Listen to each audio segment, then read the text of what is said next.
rouge avant, c'était un signe de richesse. C'était les richesses les plus précieuses. Et le premier assaut est tragique pour l'oncle de Salama. Mais ensuite, Ali fait face à Marhab, le chef de la forteresse. Marhab récite ses poèmes de guerre. Ali lui répond par ce poème célèbre rapporté dans le Sahih Muslim. « Je suis celui que ma mère a nommé Haïdar, le lion, comme un lion des forêts au regard terrifiant. » Et d'un coup magistral sur la tête, il abat Marhab. La forteresse tombe, la victoire est là par la main de Ali. Et maintenant nous arrivons à une période sombre, très sombre. Une époque où le cœur des musulmans s'est brisé. On est à l'époque du califat de Uthman ibn Affan. Le calife Uthman ibn Affan radiyallahu anhu vient d'être assassiné lâchement dans sa propre maison à Médine. C'est le choc total. Ali ibn Abi Talib se précipite chez Uthman, mais c'est trop tard. Il rentre chez lui et ferme sa porte à double tour, accablé par la douleur. Les gens paniqués viennent frapper à sa porte et il crie « Uthman est mort. Il nous faut un calife. Nous ne connaissons personne de plus digne que toi. » Mais Ali refuse. Il veut pas de ce pouvoir dans un moment de tel chaos. Et il leur répond « Ne me cherchez pas, cherchez quelqu'un d'autre. Je suis pour vous un vizir, un conseiller, meilleur qu'un émir, chef. » Les gens insistent « Non, par Allah, on ne veut que toi. » Ali finit par accepter pour éviter que l'État islamique ne s'effondre. Mais il pose une condition stricte. Si je dois accepter, mon allégeance ne se fera pas en secret. Elle doit être publique à la mosquée. Il sort donc à la mosquée et tout le monde lui prête serment. On est en l'an 35 de l'Hégire.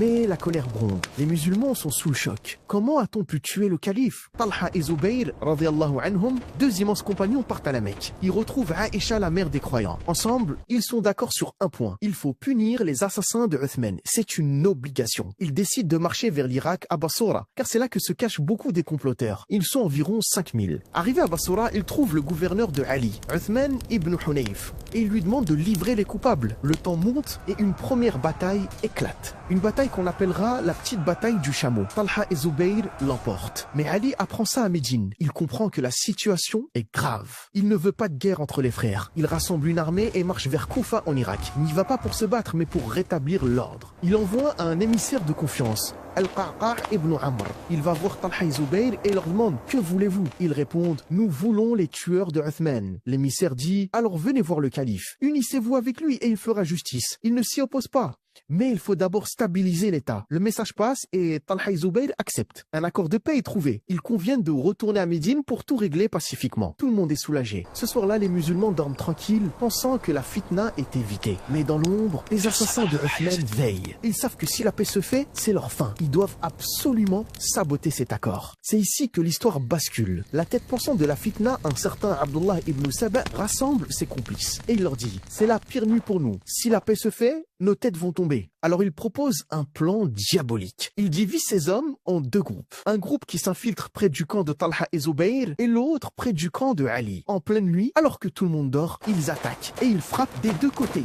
dans les deux camps. Les hommes de Talha se réveillent en sursaut et ils pensent que c'est le camp de Ali qui les attaque. Et donc ils disent « Le camp de Ali nous a trahis. Ils nous attaquent. » Les hommes de Ali se réveillent, pareil, pensant que c'est le camp de Talha et Zubayr qui les attaque. Talha et Zubayr nous ont trahis. Ils nous attaquent. C'est la confusion totale. C'est le chaos. Personne ne comprend ce qui se passe.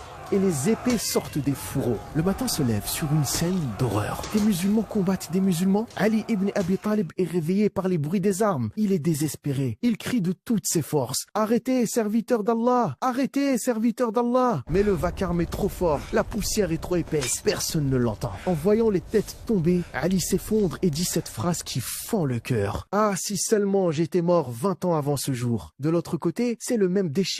Zubayr, le cousin du prophète, comprend que c'est une fitna. Il décide de quitter le champ de bataille. Il refuse de combattre Ali. Mais un homme nommé Ibn Jurmuz le suit en douce. Alors que Zubayr s'arrête pour prier ou se reposer, Ibn Jurmuz le poignarde lâchement dans le dos. Zubayr meurt en martyr, trahi. Talha lui aussi crie aux gens d'arrêter le massacre. Nous ne voulons pas combattre Ali, mais une flèche perdue l'atteint, il meurt lui aussi. Et au centre de la mêlée, il y a Aïcha dans son palanquin sur son chameau. Elle crie aussi pour la paix, mais les flèches pleuvent autour d'elle. Ceux qui tiennent la bride de son chameau tombent les uns après les autres. Finalement, pour arrêter le massacre, on tue le chameau. L'animal s'effondre, la bataille s'arrête net. C'est pour ça qu'on l'appelle la bataille du chameau. La bataille est finie, mais la grandeur de Ali ne fait que commencer. Il parcourt le champ de bataille. Il trouve le corps de son ami Talha. Il essuie la terre de son visage et elle dit « Il m'est pénible de te voir gisant sous les étoiles du ciel. Oh Abu Muhammad !» Il pleure ses frères, pas ses ennemis. Soudain, Ibn Jurmuz arrive, tout fier avec l'épée de Zubayr. Il pense pense que Ali va le récompenser pour avoir tué un ennemi. Il entre et il dit « J'ai tué Zubayr,